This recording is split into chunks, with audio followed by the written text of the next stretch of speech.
Hola, bienvenidos a Ventana Europa, el magazine de France 24 sobre el viejo continente. Soy Laura Garzón Rincón, comencemos. Se cumplen 4 años de la invasión rusa a Ucrania y el alto el fuego parece muy lejos de concretarse.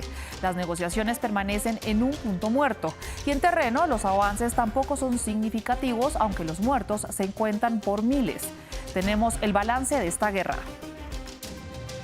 Siguen cayendo fichas clave en Reino Unido. Peter Mandelson, ex embajador británico en Washington, fue detenido por sospecha de mala conducta en el ejercicio de un cargo público al supuestamente compartir información sensible al delincuente sexual Jeffrey Epstein. Y no es el primero. El ex príncipe Andrew Mountbatten también está siendo investigado. En España desclasifican archivos oficiales del intento de golpe en febrero de 1981.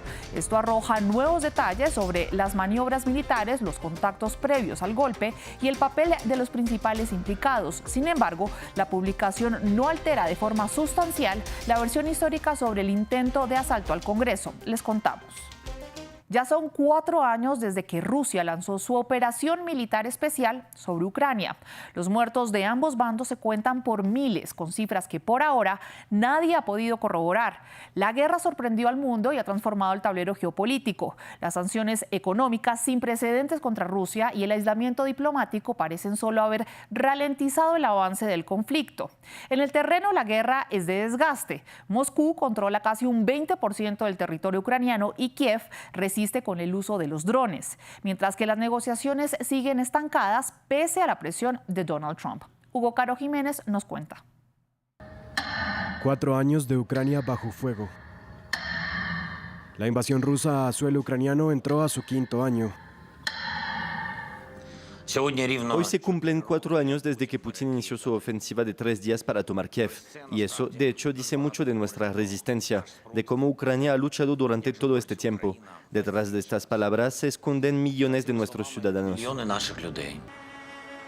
Kiev conmemoró la fecha con emotivos y simbólicos eventos que contaron con la asistencia de líderes europeos. Pero más allá de las conmemoraciones, hubo nuevas amenazas. Durante el aniversario de la guerra, el Kremlin acusó a Francia y Reino Unido sin pruebas de supuestamente proporcionar tecnología nuclear a Ucrania, lo que le valió a Volodymyr Zelensky y a sus aliados esta advertencia. Ya hay informes en los medios sobre sus intentos, o más bien intenciones, de utilizar algún tipo de componente nuclear. Probablemente comprenden a qué podría conducir esto. Actualmente las negociaciones de paz mediadas por Estados Unidos siguen sin dar frutos, y mientras las delegaciones de Moscú, Kiev y Washington agotan sus recursos diplomáticos, Ucrania acusa a Rusia de aprovecharse del paso del tiempo para perpetuar su guerra. Mientras, los líderes europeos han reforzado su apoyo a Zelensky, una postura fuerte en las palabras pero de manos atadas en la práctica, ya que Hungría ha bloqueado un nuevo préstamo de 90.000 millones de euros de Bruselas a Kiev hasta que no reanude el tránsito de petróleo ruso a través del oleoducto de Druzhba. Un duro golpe para Ucrania cuando en la actualidad la ayuda que recibe no pasa por su mejor momento. Según el Instituto Kiel de Alemania, la ayuda militar extranjera que recibe Kiev tuvo una caída porcentual del 13% el año pasado en comparación con el promedio anual entre 2022 y 2024. De esta manera, pese al peso de la guerra, este conflicto que ha redibujado el orden geopolítico en el viejo continente inicia su 5º año sin un atisbo de paz real a la vista. Los documentos revelados en el caso del delincuente sexual Jeffrey Epstein siguen tumbando fichas en Reino Unido. El ex embajador británico en Estados Unidos, Peter Mandelson, permanece en libertad bajo fianza luego de haber sido arrestado. Lo acusan de conducta inapropiada en cargo público, al supuestamente pasar información sensible a Epstein cuando el británico era el secretario de negocios en el gobierno. Se trata de la misma acusación por la que fue detenido en días anteriores el expríncipe Andrew Mountbatten. Precisamente, el Parlamento británico exigió la publicación de los documentos que detallan el nombramiento del hermano del rey Carlos III como enviado especial de comercio entre 2001 y 2011, una intervención excepcional frente a la realeza. También se espera la publicación de los documentos sobre la designación de Mandelson por parte del primer ministro Keir Starmer. Luisa Pulido nos cuenta los detalles. Siguen los efectos del terremoto que causó la captura y luego puesta en libertad de Peter Mandelson, una de las figuras históricas del laborismo y quien, con Tony Blair, fundaron el nuevo laborismo y quien es presuntamente investigado por las autoridades por filtrar información sensible de Estado confidencial al pedófilo millonario Jeffrey Epstein en su calidad como ministro de Comercio británico. Mandelson continúa siendo objeto de una investigación policial y permanecerá bajo fianza hasta mayo, cuando podría ser acusado formalmente. Su investigación concluiría o se extendería esta fianza, la libertad bajo fianza.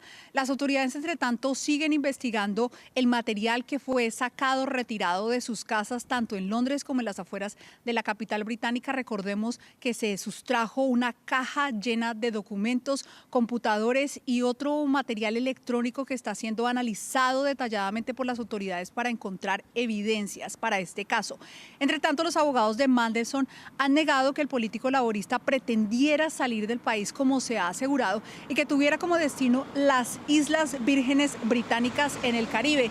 De hecho, el speaker, el presidente de la Cámara de los Comunes, dijo públicamente que él mismo entregó información sobre el caso de Mandelson, pero no detalló qué tipo de información fue la que suministró.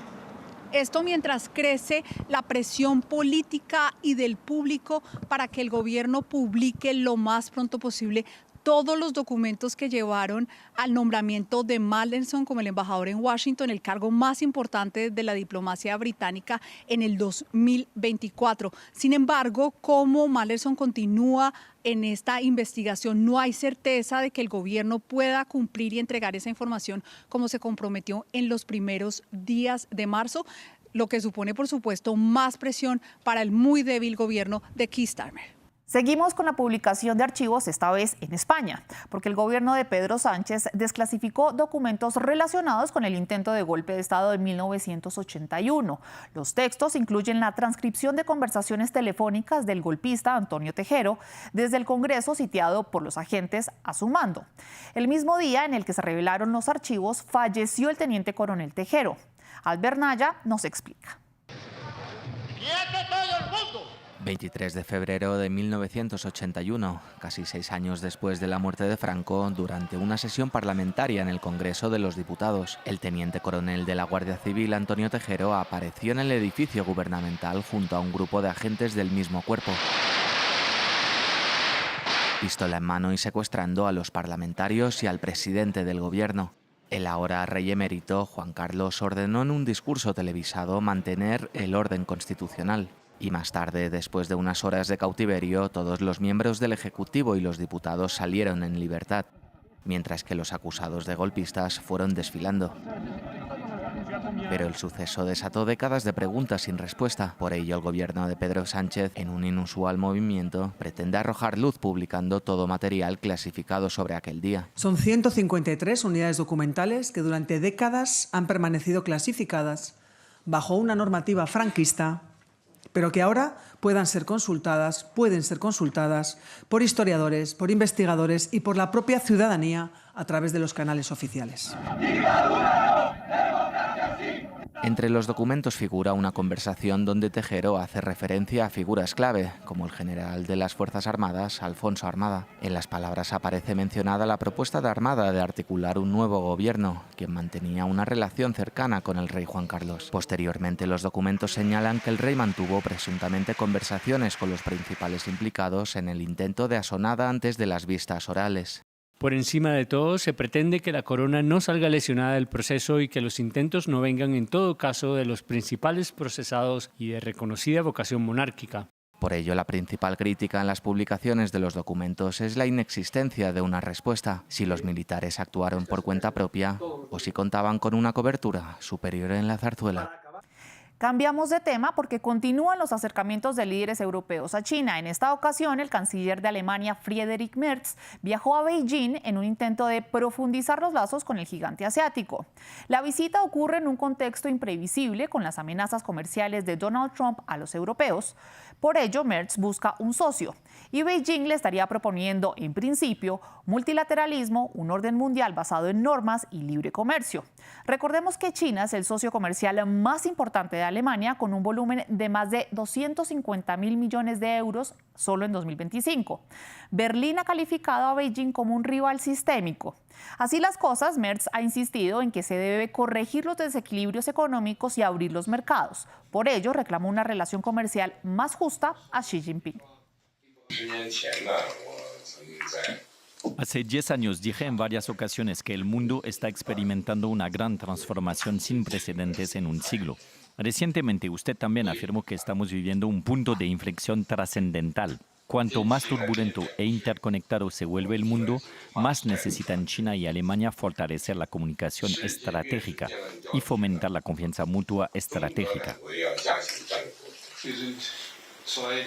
Somos dos de las 3 naciones industriales más grandes del mundo. Es una gran responsabilidad, pero también una gran oportunidad. El intercambio económico entre nuestras 2 naciones es positivo. Tengo aquí una gran delegación empresarial que me acompaña en este viaje con gran interés y también busca aprovechar nuevas oportunidades en nuestras relaciones económicas. ¿Piensan viajar a Barcelona próximamente?